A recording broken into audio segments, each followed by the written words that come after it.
몸과 병든 그리고 행복과 불행이다. 병든은 내면의 의미와 관련이 되는가? 병을 몰라서 알았을 때 45세의 어떤 사업가가 진료받으러 와서 왼쪽 어깨에 통증이 심하다고 호소했다. 통증은 때때로 왼팔 그리고 왼쪽 가슴으로도 번진다고 했다. 이런 증상이 시작된 것은 한두 해 전부터라고 그는 덧붙였다. 지금까지 그는 통증이 류머티즘 탓에 생겨나는 것으로 여겨왔다. 또 진찰해본 의사들도 같은 생각이었단다. 류머티즘을 낫게 해준다는 여러 치료를 받아봤지만 성과는 없었다. 환자는 활기차 보였으며 아마도 젊게 보이려고 은근히 애쓰는 모양이었다. 아무튼 경쾌해 보였다. 아니면 그렇게 보이고 싶어서 노력했거나 사업가는 이른바 성공한 사람의 전형이었다. 환자는 일단 자신의 통증이 류머티즘의 특성임을 의심하지 않았다. 이런 사소한 탓에 의사를 찾아와서 미안하다는 말을 했다. 자신은 기본적으로 건강하고 어떤 일이든지 감당할 수 있으며 운동을 좋아하고 또 많이 하며 바쁜 사업가로 살아간다고 강조했다. 그리고 심각한 통증은 아니지만 이따금 부담되는 것이 걸린다고 했다. 또 어떤 좋은 일이 생겨서 즐기려 하면 통증이 나타나는 통에 기분이 상한다고도 했다.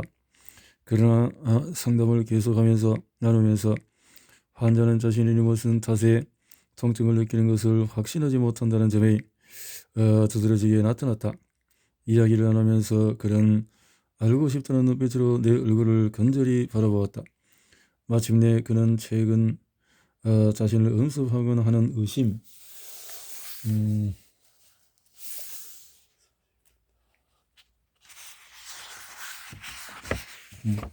을 솔직히 털어놓았다.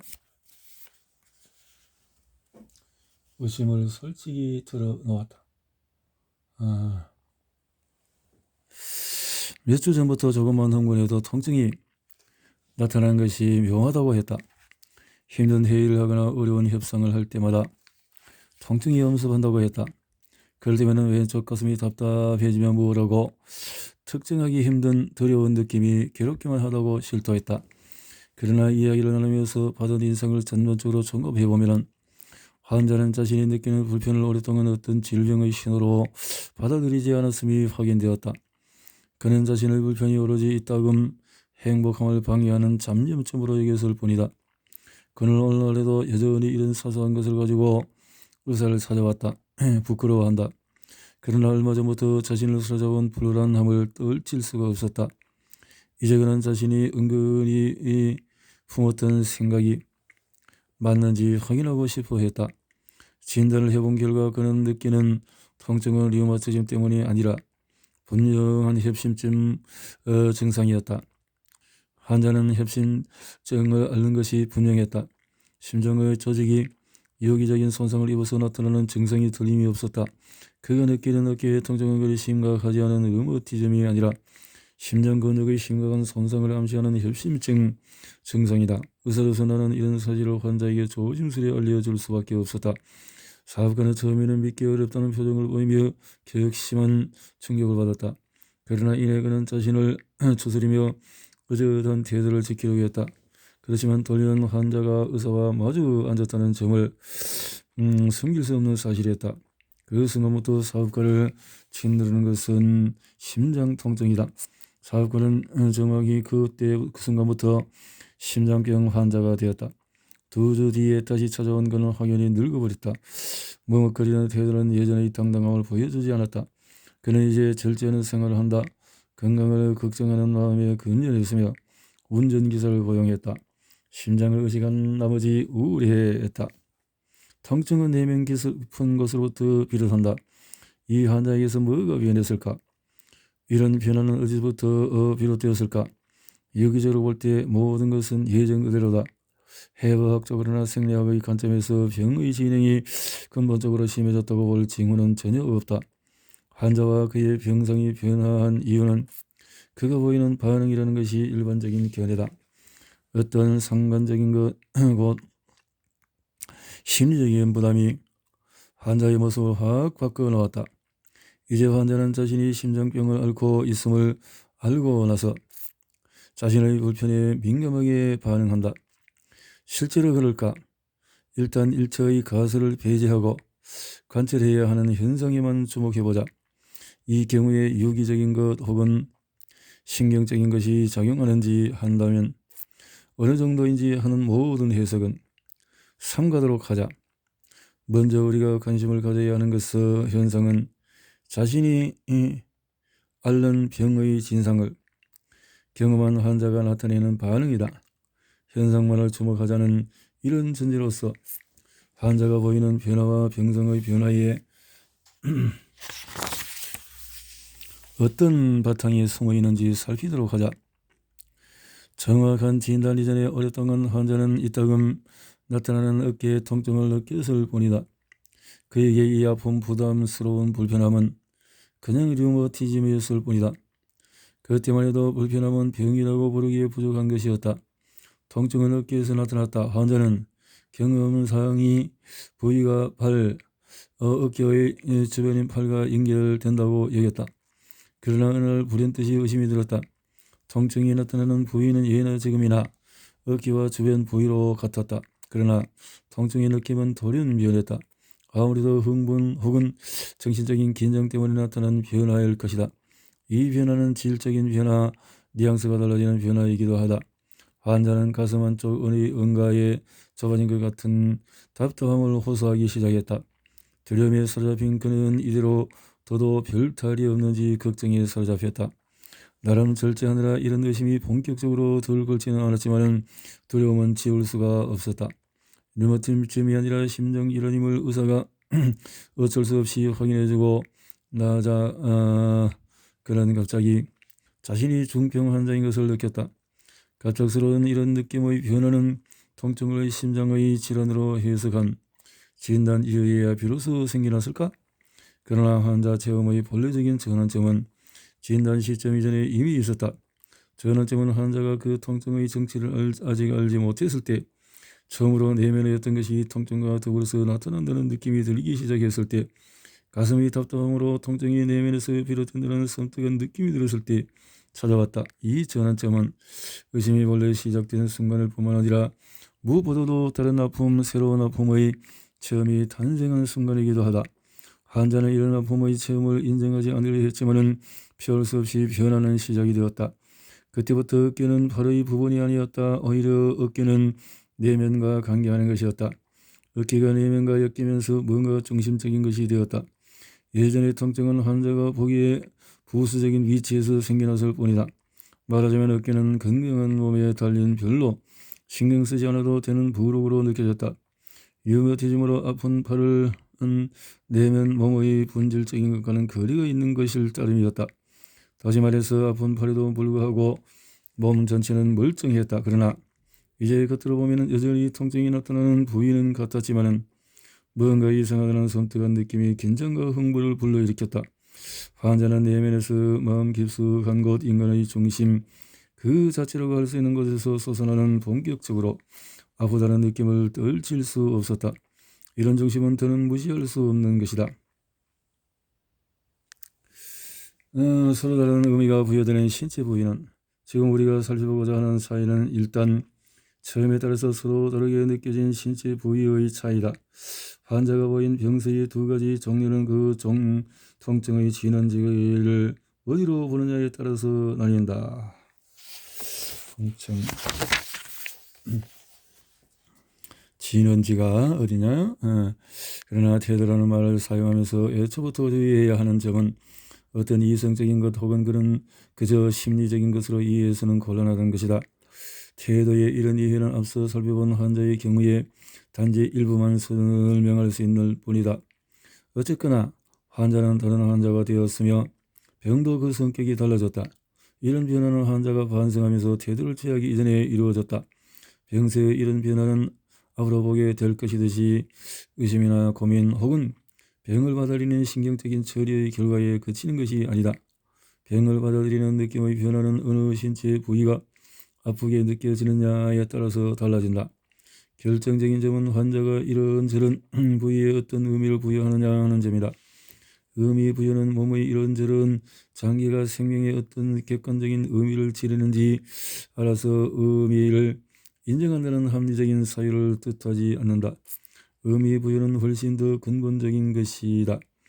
중요한 것은 이런저런 신체의 부위가 몸에서 어떻게 체험되는지, 다시 말해서 내가 거의 혹은 전혀 의식하거나 평가하는 설명이나 상상을 하지 않고 나에게 선천적으로 주어진 그대로 받아들이는지 하는 물음이다. 나는 본래적인 체험은 심장을 팔과는 전혀 다른 것으로 받아들인다. 나는 내 발을 등과는 다르게, 내 배를 코와는 다르게 가진다. 소유 또는 존재로서의 몸. 이런 가짐은 대체 어떤 것일까? 우선 고개를 드는 물음은 이 가짐은 경우에 따라서 매우 다른 모습을 지니는 게 아닐까 하는 것이다. 내가 선천적으로 체험한 몸이라는 틀 안에서 심장이 차지하는 위치 혹은 가지는 가치는 개인에 따라서 편차가 심한 현상이 아닐까? 그렇게도 아니기도 하다. 개인마다 다른 것은 의심의 여지가 없다는 사실이다. 지극히 개인적인 인생사가 분명히 인간이 자신이 몸을 체험하고 가지는 방식을 형성한다. 몸과 그 부분들의 가짐은 자신이 인생을 살아오며 써온 역사의 산물이기도 하다. 그러나 개인마다 다른 편차는 인간에게 말하는 인간 일반이라는 틀 안에서만 생겨날 뿐 이 틀을 벗어나지는 않는다. 개인이 각기 심장을 체험하는 방식이 다양할지라도 이 다양함에는 누구나 자신의 심장을 체험하는 근본적인 공통점이 있다. 근본적인 공통점이라는 신경학과 대뇌, 병리학에서 흔히 말하는 신체의 도식이라는 것을 염두에 두면 이해가 쉬울 것이다.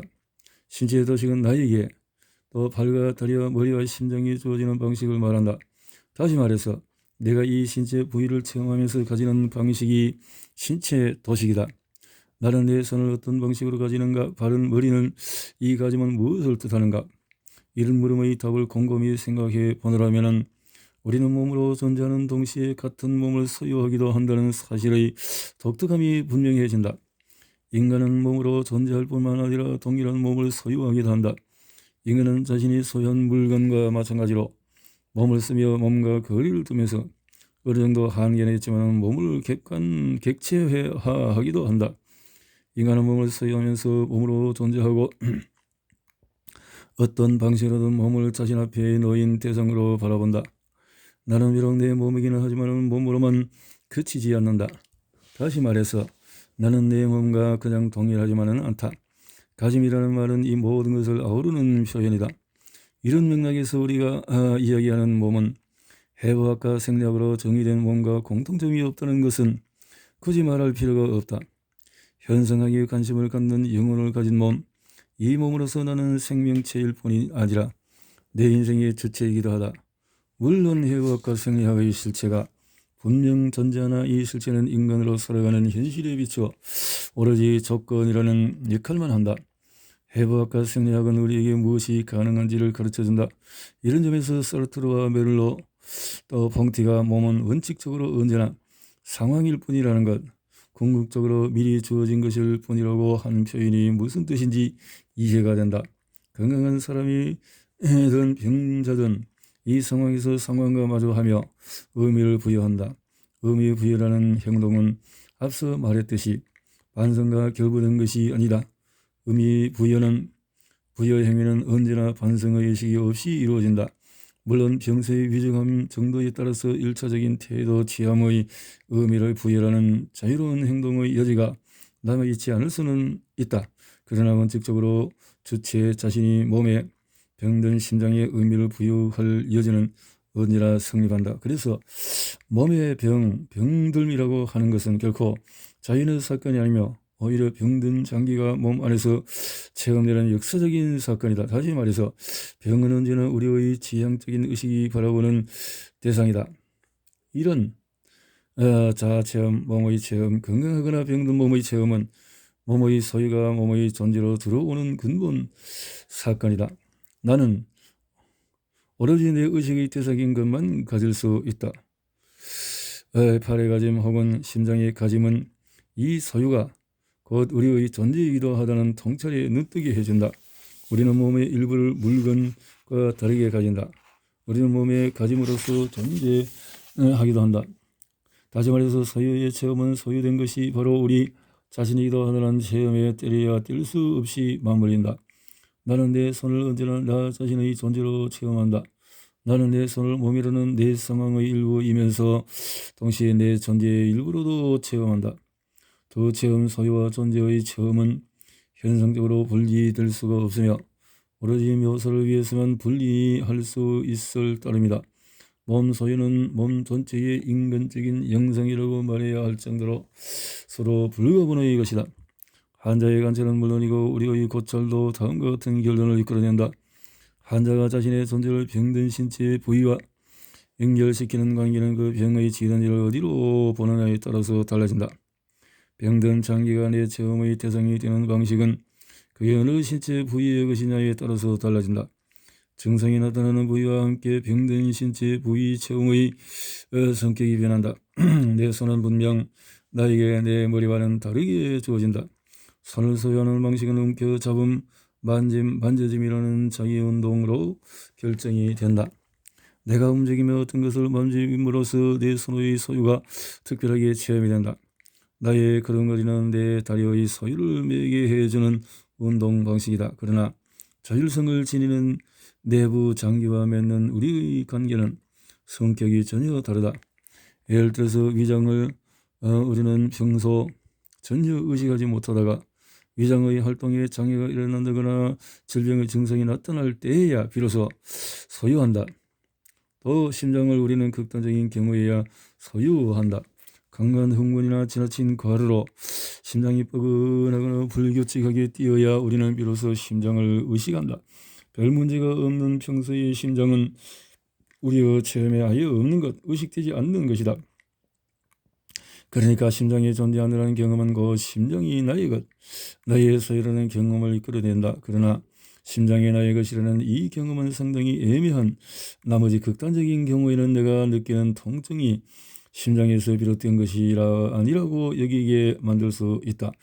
이런 애매함은 심장의 존재와 관련한 게 아니라 통증을 심장에 관련시킬 것인가 하는 문제에서 생겨난다. 바로 그래서 우리의 환자는 자신의 통증을 유머증으로 비롯된 어깨 통증으로 해석을 했다. 그러나 이 상대적인 애매함, 정확히 생각할 수 없는 불분명함, 몸의 내부를 떠올릴 수 없는 불가능함은 우리에게 강제력을 행사한다. 이 관계는 자꾸 부풀려지는 통에 이겨내기가 거의 힘들다.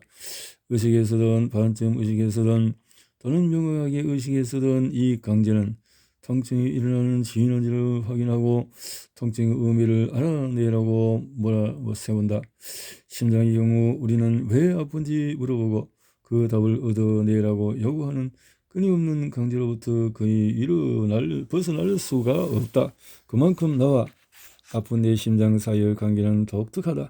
한편으로 나는 심장을 자율적인 스스로 운동하는 저절로 뛰는 장기, 내가 구체적으로 파악하기 어려운 독자적인 생명을 가진 장기로 경험한다. 그러나 다른 한편으로는 심장은 그 객관적이고도 위협적인 특징에도 나의 고유한 심장이다.